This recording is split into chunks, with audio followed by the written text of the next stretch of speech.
สวัสดีครับวันนี้ก็จะมาอวยพรวัยรุ่นโดรนนะครับ DJI Mavic Air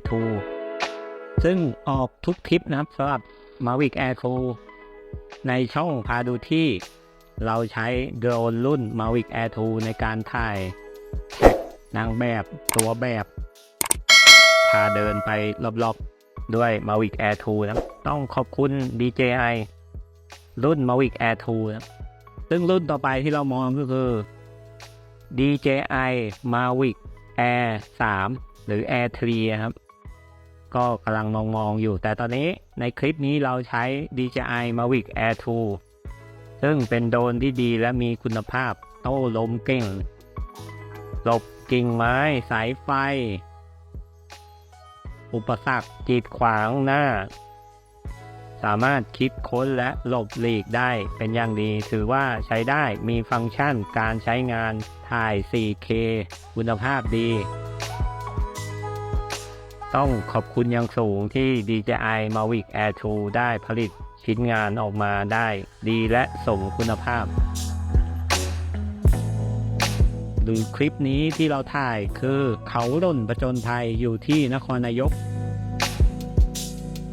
ถ้าใครยังไม่เคยมาเที่ยวก็มาเที่ยวกันได้นะครับ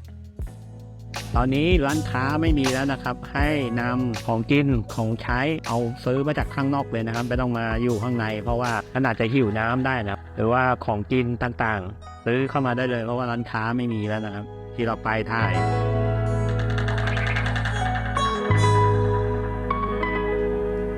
ใครถ่ายด้วยโดรนรุ่นไหนยี่ห้ออะไรแนะนำได้นะครับใต้คอมเมนต์เผื่อเราจะไปส่องช่อง YouTube ของพี่ๆทุกคนนะครับที่คอมเมนต์แล้วก็จะได้ดูกันเป็นแนวทางเราถ่ายด้วยไฟล์ 4K นะครับแล้วก็เกรดสีตัดต่อเหลือ Full HD 108เฟรมเรทอยู่ที่50นะครับ50เฟรมเรทโปรแกรมตัดต่อก็ Adobe Premiere Pro After Effects CapCut เราก็ใช้หลายโปรแกรมนะครับ Filmora เราก็ใช้ Yuri เราก็ใช้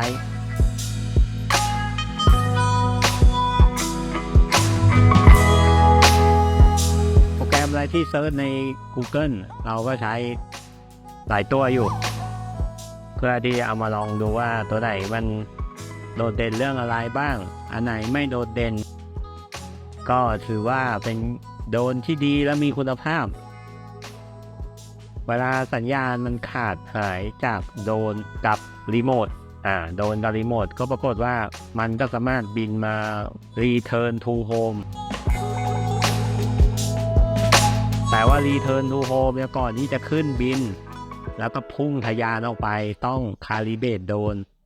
แล้วให้ดาวเทียมมันขึ้นอย่างน้อยต้อง10 ดวงขึ้นไปนะครับเราค่อย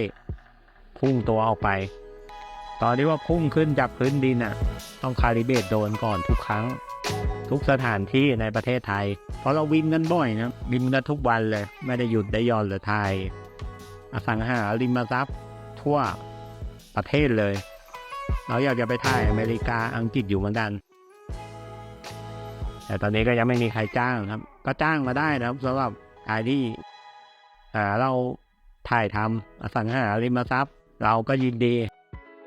ทำการตลาดออนไลน์ด้านอสังหาริมทรัพย์ถ่ายคลิปจนถึงขายดีที่กรมที่ดินโอนเสร็จสับที่ไม่ต้องทำอะไรเลยแต่งตัวสวยๆไปที่กรมที่ดิน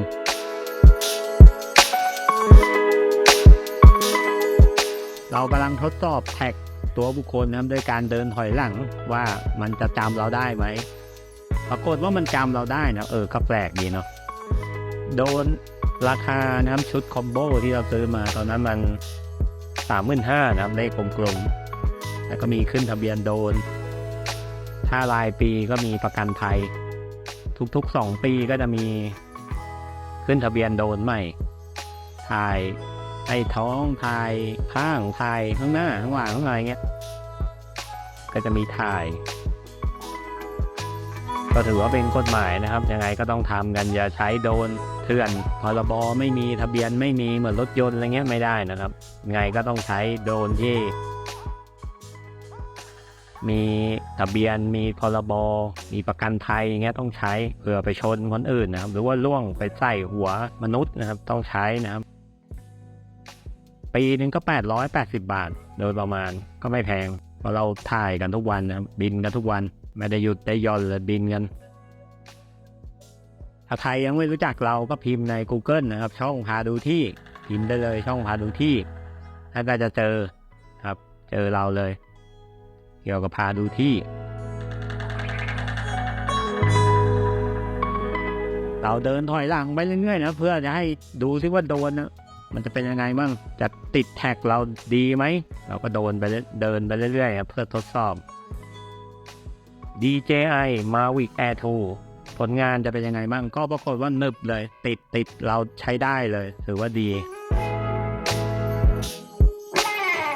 มากซื้อมาก็คุ้มเลยกล้องที่เราใช้นะครับภาพพื้นดินเราใช้กล้องของ Sony ZV-E10 ก็ยังเป็นกล้องธรรมดานะครับงานที่ออกมาก็ถือว่าใช้ได้แล้วสำหรับงานอสังหายังไม่เข้า Full Frame เราน่าจะซื้อ Full Frame น่าจะปี2567ที่จะถึงนี้ปีนี้เราถ่ายกันปี2566ถ่ายเกี่ยวกับคลิปอสังหาไม่ว่าจะเป็นตึกคอนโดบ้านเลนเราใช้ของ Sony เป็นตัว 35 มิลนะแล้วก็ 1.8 f นะครับ f 1.8 ถ่ายมาก็ฟิ้งฟลังสวยงามอยู่เหมือนกันเหมือนงานเวดดิ้งเลยข้างหลังละลายสวยๆเรามาลุ้นกันที่ว่าโดนมันจะฉลาดขนาดหลบป่าหลบอะไรได้ไหมเรามาดูกันดูที่ว่าจะได้ไหมมันได้อะโดนเนี่ยใช้ได้อย่าลืมอย่าพลาดนะครับใครที่กำลังมองหาโดรน DJI Mavic Air 2 ตอนนี้นะครับเดือนกันยายนที่เราอัดคลิป Mavic Air 3 ก็น่าสนใจแล้วนะครับน่าจะดีกว่า Mavic Air 2 แล้วเพราะว่าโดรนมันใหม่ล่าสุดแล้วหรือใครจะใช้รุ่นที่มันสูงไปพวกอินสปายถ่ายหนังก็ได้นะก็แล้วแต่งบประมาณแล้วแต่งานนะครับที่ใช้หรือว่าใครจะใช้โดรน FPV ก็ได้โดรนซิ่งวิ่งตัว DJI Avatar ก็น่าสนใจเราก็ดูแล้วก็น่าสนใจหลายรุ่นเลยโดรนที่เรามองดูแต่ว่าถ้าตามงบประมาณแล้วเราก็เอาแค่ DJI เนี่ย Mavic Air 2 ใช้ไปจนกว่ามันจะพังไปข้างนึงแล้วเราก็เลิกใช้ถือว่าคุณภาพเป็นนี่น่าใช้ได้เลย Full HD ได้หรือจะถ่ายเป็น 4K ก็ได้แล้วแต่ท่านจะถ่ายถ้า 4K Memory 32 เมก32 กิกผมคิดว่าต้องเตรียมโน้ตบุ๊กไปถ่ายไฟล์การ์ดรีดเดอร์อะไรพวกเนี้ยหรือบางคนก็อย่างผมนะอย่างผมเลยหรือเปล่าออกคลิปเนี่ยถ่ายอสังหาผมจะเตรียมนะอินเวอร์เตอร์แล้วแปลงไฟ12 โวลต์เป็น220 โวลต์เพราะว่าเราจะใช้อุปกรณ์ในบ้านเราทุกอย่างที่เป็นไฟฟ้า220 โวลต์ออกมาได้หมดไม่ว่าจะเป็นตัวชาร์จหรืออุปกรณ์พวกพัดลมโน้ตบุ๊กเนี่ยเราเตรียมมาได้หมดพวก PCหิ้วไปได้เพราะเราเป็นรถกระบะ4 ประตูเราก็เอาขึ้นไปด้วยไปถ่ายเราก็เหมือนออกกองย่อยๆครับภูเขาวงเราก็ไปมาแล้วนะครับสัญญาณไม่ค่อยมีแล้วก็อำเภอท่ายางจังหวัดเพชรบุรีเราก็ไปมาแล้วสัญญาณไม่ค่อยมีก็มีผลต่อโดรนเหมือนกันหาไม่ค่อยเจอแล้วแท็กหลุดก็แสดงว่าอินเทอร์เน็ตมีผลต่อโดรนนะครับไม่ใช่แค่สัญญาณ Wi-Fi อย่างเดียวเหมือนโดรนกำลังจะหาสัญญาณมือถือด้วยมันถึงได้บินได้ไกลมาก Mavic Air 2 ก็เป็นอีกหนึ่งคลิปที่ทำออกมาได้ดีมากข ขอบคุณทุกท่านที่ดูประมาณถึงตอนนี้ทุกคนใช้โดรนรุ่นไหนกันบ้างครับคอมเมนต์ใต้คลิปนี้ได้นะครับว่าผมใช้โดรนราคา 2,000 บาทเป็นยังไงบ้างผมใช้โดรนราคาเท่าไรเดียว15,000แล้วกันโดรนพวกมินิไซส์มินิ3เงี้ยก็คอมเมนต์กันมาได้บางท่านก็บอกว่าอุ้ยผมใช้โดรนระดับถ่ายหนังเลยราคา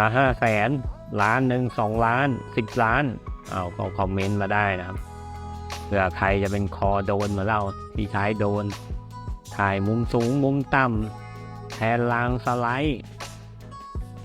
มันก็ดีนะครับดีก็สมัยก่อนที่ว่ามันเวลาจะถ่ายแบบกล้องสไลด์สวยๆสโลโมชั่นต้องใช้รางสไลด์ใช้เครนยกเดี๋ยวนี้ไม่ต้องแล้วใช้โดรนเลยโดรนนี่ถือว่าถ่ายได้หลายรูปแบบมากเพราะว่าผมนะครับผมว่ามันหลากหลายเลยสำหรับการใช้โดรนเนี่ยทุกคนมีความเห็นว่ายังไงครับนี่ถ่ายบรรยากาศไม่ดูทุกคลิปนะครับเราเกรดสีแล้วนะครับเพราะว่าสีจริงไม่ใช่สภาพนี้ครับจะซีดๆเราถ่ายกันแบบดีล็อกแล้วก็มาเกรดสีทีหลังบินหลังเขานี่ต้องระวังครับสัญญาณคอยจะหลุดความสูงของภูเขาลูกนี้น่าจะอยู่ที่90หรือ100นะครับเพราะเราบินแล้วมันตั้งไว้85มันเฉียวๆไปเลยก็ไงก็ระมัดระวังนะครับบินโดรนถ้าเป็นมือใหม่ผมแนะนำว่าให้บินอยู่ในสายตานะครับสายตาเราก็ประมาณ60 เมตรไม่ถึง100 เมตรนะครับดูประมาณนี้เนี่ยอย่าไปบินไกลมากครับเดี๋ยวล่วงขึ้นมาหรือว่าชนต้นไม้มือใหม่แล้วก็มือใหม่อย่างผมนี่ผมบิน800 เมตรเพราะว่าโดนมันคืนทุนแล้วไงล่วงก็ไม่เป็นไรก็เดี๋ยวไปตามเก็บเอาก็บินประมาณ800 500บางงานก็200 300ไม่ทุกงานนะครับที่จะบิน800 เมตรก็เก็บฟุตเทจก็ไม่ได้เก็บไกลขนาดนั้นใช้ช็อตแค่นิดเดียว5 วิมี10 วิมี15 วิก็มีครับไม่ได้ใช้ช็อตเยอะแยะอย่างในภาพเนี่ยตัดช็อตไปใช้นิดเดียวไม่ได้ใช้เยอะภูเขาก็เหมือนจะไม่ค่อยมีต้นไม้แล้วสัตว์ป่าก็ไม่มีผมขึ้นไปยันยอดเลยนะภูเขาลูกเนี้ยขึ้นไปได้ดีมากเลยถือว่าได้สูบฉีดอะดรีนาลีนผมเป็นนักประจนภัยด้วยชอบปีนต้นไม้ชอบปีนภูเขามันท้าทายดีความสามารถเราก็อายุเราก็เยอะแล้วไงแต่เราก็ลองทดสอบเรามีโอกาสได้ไปนะนครนายกลพบุรีสระบุรีใครต้องการจะถ่ายเกี่ยวกับอสังหาริมทรัพย์ก็ทักมาได้นะครับทักมาได้เลยเพราะว่าเรารับงานอยู่ทั่วประเทศสำหรับคนที่มีที่อยากจะขายมีบ้านมีคอนโดโรงงานร้านอาหารแล้วทำการติดป้ายเจ็ตหน้าแปลงที่ดินหรือว่าหน้าอสังหาแล้วยังขายไม่ได้ก็ทักมาที่พาดูที่พิมพ์ใน Google นะครับก็เจอเว็บไซต์มีเบอร์โทรมาได้นะครับหรือใครจะติดต่อมาทาง LINE แอดก็ได้หรือ Facebook ส่วนตัวก็ได้ทักมาได้หมดทุกช่องทางคนที่ดูผลงานแล้วน่าจะดีมีคุณภาพฝีมือดีรู้ทุกแพลตฟอร์มอย่างเงี้ยก็ทักเข้ามาได้เพราะเราก็มีทีมยิงแอดโฆษณา Facebook ยิงแอดโฆษณา TikTok ให้ท่านได้ใช้บริการเป็นระดับมืออาชีพส่วนจะขายได้หรือขายไม่ได้นะบางทีมันก็อยู่ที่ราคาแต่สิ่งสำคัญก็คือเราต้องกระจายคลิปวิดีโอมาร์เก็ตติ้งไปให้คนดูทั่วโลกให้ได้อันนี้สำคัญพอคนดูแล้วฟีดแบ็กมาว่าราคามันสูงไปเราค่อยลดราคาต่อรองก็ได้หน้าแปลงอะไรเงี้ยหรือว่าเป็นเทคนิคการขายนะที่จะบอกกับคนที่ทำอสังหาริมทรัพย์หรือคนกำลังมองหาโดรนสำหรับถ่ายท่องเที่ยวถ่ายหลังคาบางคนก็รับเหมาเกี่ยวกับติดตั้งแผงโซลาร์เซลล์ก็สามารถใช้โดรน DJI Mavic Air 2 เอาไปใช้ในกิจการของท่านได้ถือว่าดีตอบโจทย์นะครับสำหรับทุกคนที่มองหาโดรนแต่ถ้าอยากจะซื้อโดรนตัวนี้ที่ผมถ่ายอยู่ก็ซื้อได้ครับราคาไม่เกิน 18,000 นะครับร้องไว้เลยไม่เกิน 18,000 ใครก็อยากจะเอาไปใช้ไม่งอแงนะครับโดรนตัวนี้ไม่เคยชนหนักไม่เคยชนเบาเพราะว่าผมใช้แบบมืออาชีพรู้หมดว่าบินยังไงไม่ให้ชนเสาไฟบินยังไงให้ปลอดภัยตรงนี้เราต้องเรียนรู้มาก่อนที่เราจะมีโดรนพอเรารู้แล้วเราก็บินด้วยความปลอดภัยแล้วก็ถ่ายช็อตสวยๆมาตัดต่อเป็นฟุตเทจใครอยากจะไปดูฝีมือการบินโดรนก็ดูได้ในช่อง YouTube พาดูที่พิมพ์ใน Google ก็เจอนะครับสำหรับใครที่อยากจะดูผลงานว่าถ่ายไปยังไงบ้างดีไหมผมก็ถ่ายมาก็พอได้นะครับพอได้แต่ก็ไม่ถึงกับดีเพอร์เฟกต์มากสมูทนิ่งอะไรพวกนี้ก็ยังไม่ถึงขนาดนั้นเอาแค่ว่าพอใช้งานได้เกี่ยวกับฟุตเทจที่ว่าเราจะใช้ในคลิปหลักก็คือคลิปพิธีกรเนี้ยภาคพื้นดินเนี้ยพอได้อยู่พอเรารู้ช็อตอยู่ว่าต้องเก็บอะไรบ้างเก็บมุมไหนของตัวบ้านเก็บมุมไหนของแปลงที่ดินที่น่าสนใจอย่างเงี้ยโอเคพอได้อยู่ก็ฝากไปด้วยนะครับสำหรับคลิปนี้เป็นการแนะนำเกี่ยวกับการใช้โดรน DJI Mavic Air 2 ซึ่งปัจจุบันก็น่าจะมีรุ่นใหม่ล่าสุดแล้วก็เป็น DJI